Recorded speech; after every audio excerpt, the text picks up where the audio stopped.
Hey, let me show you how you can easily connect CMF Buds with your phone application on Android or iOS.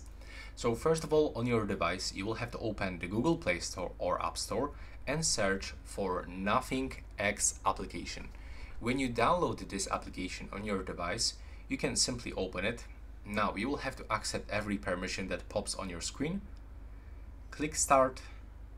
Now you don't have to join for improvement program, so we can click later. And now accept this Bluetooth permission. There we go.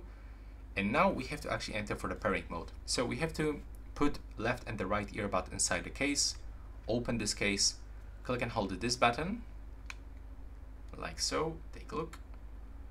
And now when this indicator starts blinking, we'll be able to select our buds. And now we are successfully connected. All you have to do is just to set up this device. Now accept this pairing request. And as you can see, it's finished. So that's all for this video. Right now, please subscribe to my channel.